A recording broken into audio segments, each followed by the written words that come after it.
Goeiedag. Ons kyk nou na gefokus, die onderskeid tussen egte godsdienst en seremoniële godsdienst. Vandag kyk ons na die saak wat so klink spiritueel is, se slawewoord. Spirituele leiers, spirituele mentors, hulle het verskriklike klomp name wat hulle self uitdruk. Spirituele voogde, spirituele toesighouers, spirituele afrigters. Maar die saak klink so, hulle maak van die Here se kerk, wat 'n passasiersboot is, maak hulle 'n slaweboot. Ek wil vir die gedeelte voorhou, waar die Here hierdie seremoniële godsdienst van die Jode aanspreek, in Matteus 23. Matteus 23 vers 1, stel die Here dit so.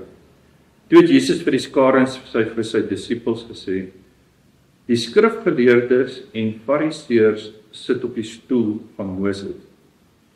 Doen en onderhou dan alles wat hulle vir julle sê, maar moenie doen wat hulle doen nie, want hulle praat net en doen. Hulle bind swaar vragte saam, ja, moeilik om te dra en lê dit op die skouers van mense, maar self is hulle nie bereid om 'n vinger aan die vrag te raak. Al hulle dade is bedoel om deur mense gesien te word, en dan kry jy 'n beskrywing oor die hele res van hoofstuk 23, van hoe hulle praat met die 10 gebooie, sit op die stoel van Moses, dan sê die Here, as hulle vir iets sê wat in die 10 gebooie staan, moet julle luister wat in die 10 gebooie staan, maar julle moenie 'n voorbeeld volg. Hoekom? Want hulle is nie besig met die 10 gebooie nie, hulle is besig met seremoniële godsdienst. En dan kry jy 'n pragtige beskrywing van die Here, waar hy die seremoniële godsdienst aan die kaak stel van, julle is ingestel op die goud, nie op die Here in die tempel. Julle is ingestel op gee van tiendes, maar julle luister nie na die wet. Julle maak die buitekant skoon met seremonies, maar die binnekant is nie skoon. Julle is wit gepluisterde grafte, want julle wys met seremonies die beeld van vroomheid, maar in julle harte is julle nie deel van die evangelie. So, kom ons kyk 'n bietjie, en ek wil graag vir julle die voorbeeld gee van die verskil tussen 'n passasiersboot en 'n slaweskip, oor hoe word seremonies, of hoe lei seremonies ons na 'n godsdienst anders as die evangelie. En dit klink so. Die evangelie word 'n manier waarop jy skuldig gemaak word. Dit sal so klink. Besef jy dat die Here vir jou sondes gesterf het, en as die Here vir jou sondes gesterf het, sal jy jou saak met die Here, weet jy hoe swaar was dit vir hom om sê, asof jy nou skielik skuldig moet wees, vir wat die Here vir jou gedoen het in sy liefde. En deur die evangelie so te verdraai van, kyk wat het God gedoen, en wat gaan jy nou doen, as God so baie vir jou gedoen het. Nou is dit nie meer die wet nie, nou is dit sommer die evangelie wat jou skuldig maak. En met hierdie tipe prediking, sit hulle vir jou op 'n slaweboot. Nou moet jy op hierdie boot klim, vasgeluister word, vasgeketting word, en nou moet jy begin roei. Wat is die verskil tussen 'n passasiersboot en 'n slaweskip? 'n Slaweskip is elkeen se persoonlike krag, die krag wat die boot vorentoe vat. Jy moet roei. En as jy nie roei nie, dan staan die boot. Passasiersskip is daar geen van die passasiers wat help om die boot vorentoe te vat. So, die evangelie, wat die krag is wat jou vorentoe vat, word weggevat. Dit word vervang met 'n evangelie waar Jesus die voorbeeld is wat jou skuldig maak, en dan moet jy met jou geestelike krag moet jy die boot vorentoe vat. Die kompas, Christus, word vervang met seremonies. Dit is die werklike doel van hierdie seremonies. Die seremonies vervang die sakramente se betekenis, en nou moet jy in seremonies die rigting vind wat die sakramente gee. En in hierdie tipe geestelikheid waar jy moet roei, terwyl jy geslaan word met spepe en dromme geslaan, jou ritme gee, moet jy die rigting wat die koers bepaal, die roer, is nie meer die tug. Dis nou die drome, die visioene die visies en die missies van die geestelike leiers. Dit vervang dit. Dit gee die rigting aan die kerk. So, in die verhouding tussen Lukas 24 en Handelinge 2, preek hierdie mense dit dan so. Hulle sal sê, julle is lidmate van die kerk van die Here, omdat julle verstand oopgegaan het en julle glo soos die disippels op die opstandingssondag. Maar julle is nog nie geesvervulde Christene wat persoonlike werkers vir die Here kan wees nie, want julle is nog nie gedoop met die Heilige Gees nie. En die doop van die Heilige Gees gebeur wanneer jy die krag van God as 'n persoonlike krag ontvang om 'n roeier op God se boot te wees. So, hulle maak die toerusting van die kerk, maak hulle die toerusting wat jy persoonlik moet kry, en as jy daai persoonlike toerusting kry, moet jy die kerk vorentoe vat met jou vroomheid. Die uitleg klink so, hoekom word die Heilige Gees uitgestort?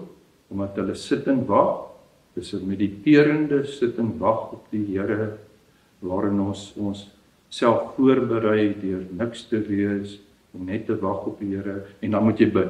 Dan moet jy bid tot daar vuur uit die hemel val, en jy moet bid tot die Heilige Gees uitgestort.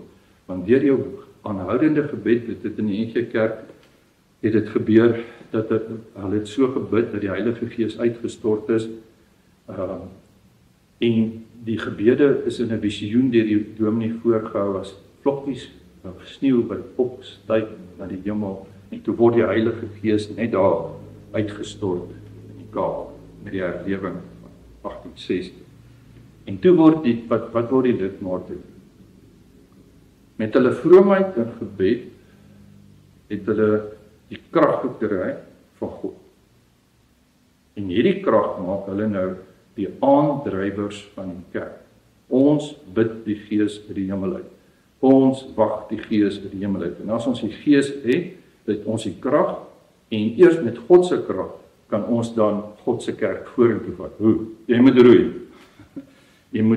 Jou gebede moet die kerk vorentoe vat. Jou vroomheid moet die kerk vorentoe vat.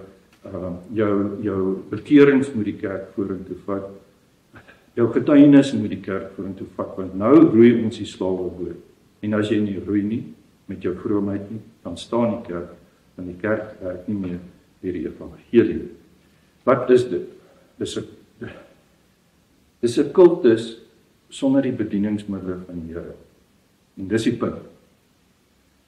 Die bedieningsmiddele waardeur die Here werk, word weggevat, en nou moet die slawe roei, en nou moet hulle met iets anders die kerk van die Here vorentoe vat. Ek wil 'n voorbeeld gee. As jy nou weer in 'n NG Kerk of 'n ander kerk kom waar hulle hierdie spirituele goed bedryf, dan moet jy vir jouself vra, hoekom moet ons die kers aansteek? En dis wat die dominee doen voor die tyd.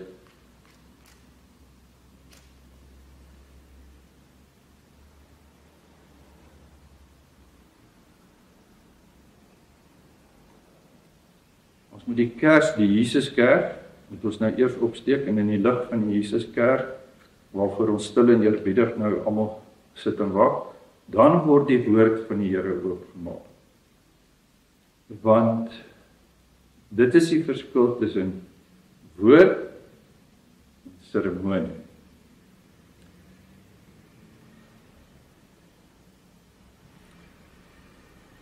Die onderskeid in die kerk loop dan so.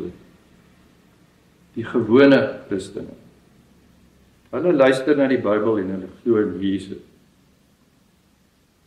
Maar hulle is nog nie persoonlike werkers.